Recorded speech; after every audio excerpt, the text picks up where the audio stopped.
Hello everyone, it's my pleasure today to present Design for Culturally Sensitive Culture Change. I'm Tagreed Al-Sheri, and on behalf of my team, I'll be presenting the key points of our paper published in this 2022. The overarching idea in this paper is combining two opposing concepts into one approach we came to call culturally sensitive cultural change. The notion of cultural sensitivity has been adopted in many different design approaches or orientations, such as culturally sensitive design or cross-cultural design, or even value-sensitive design. The basic point behind it is attending to cultural values by deeply understanding these values and incorporating them both in the design process and the outcomes of that process. On the other hand, cultural change by default entails challenging the status quo, which is largely shaped by cultural values. While these two concepts seem to be two opposing ends on a spectrum, we argue in this paper that they're not necessarily mutually exclusive. And in fact, combining these two may be one of the safest approaches to support creating social change without inflicting risks on the population under study, as we'll see in our case study. Our case study is on Saudi women's visibility in the digital media. In the paper, we discuss the cultural background of this population, including the recent reforms in Saudi Arabia to modernize the country. However, we argue and demonstrate in our findings that despite the recent reforms in the country and the increasing visibility of women in the digital media, most women are still concerned about presenting themselves in the public sphere and in the digital media for various cultural reasons that are discussed in the findings. The findings cover our participants' values, their daily practices, and the gap between their values and practices. In their values, we cover things they accept related to women's visibility, things they support or advocate regarding other women's visibility or other people's visibility, especially their daughters or their future selves. Practices we refer to their current use of the different digital media platforms and especially how they present themselves, like their profile photos. The value practice gap is something we identified in the data as the difference between our participants' view, how they aspire for future cultural change regarding increasing women visibility, whereas avoiding that by adopting complete invisibility in their current reality, mostly for fear of cultural criticism.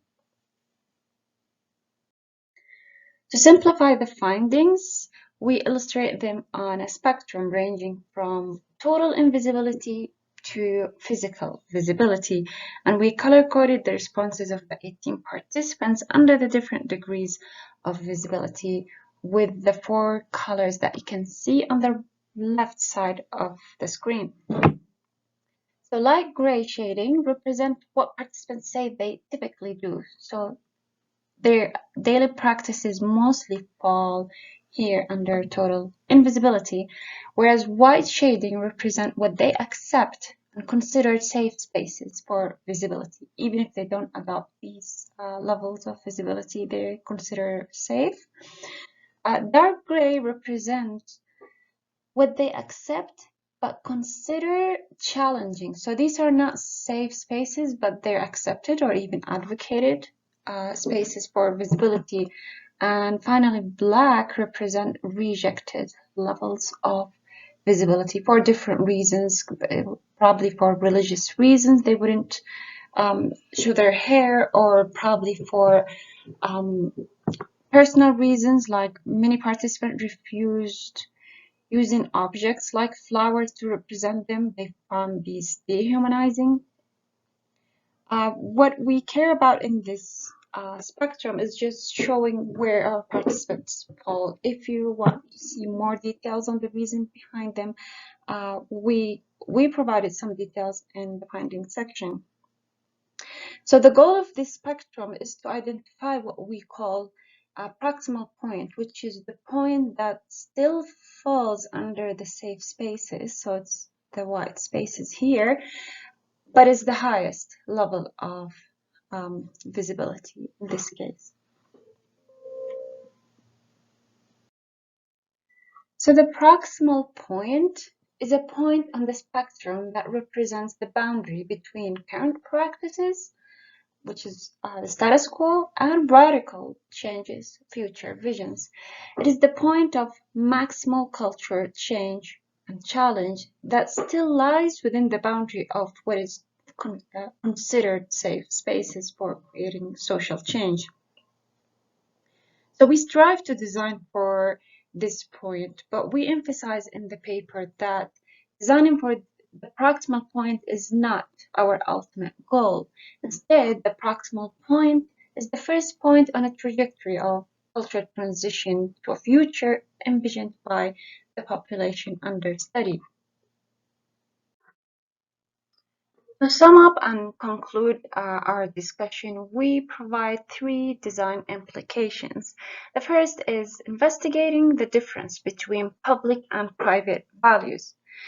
So the combination of cultural sensitivity and cultural change into a unified approach implies the necessity for incorporating both public, societal, or cultural values and the private and individual values.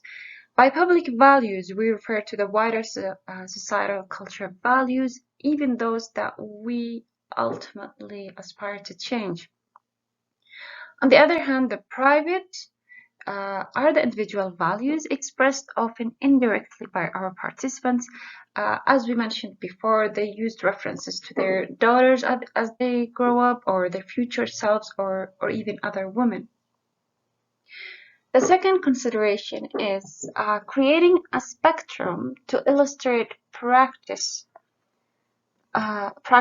and values. So we showed the different viewpoints along the spectrum.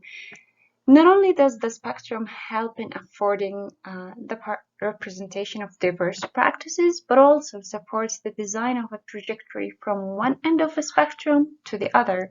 In this way, we avoid both designing for the status quo and designing for radical change, the 2 arguments that long been discussed in SCI. The final implication is identifying the proximal point for design and take into consideration that this point is not the ultimate goal. So we call it the sweet spot in designing for culturally sensitive cultural change. However, it's not the ultimate goal. The goal of this point is to depart from it as the first point on a trajectory toward creating a cultural change into a future envisioned by our participants. For more details on this approach and the case study, the cultural background, please refer to the paper or feel free to send me any questions on my email as shown in the screen. Thank you for listening, and we'll see you in the conference.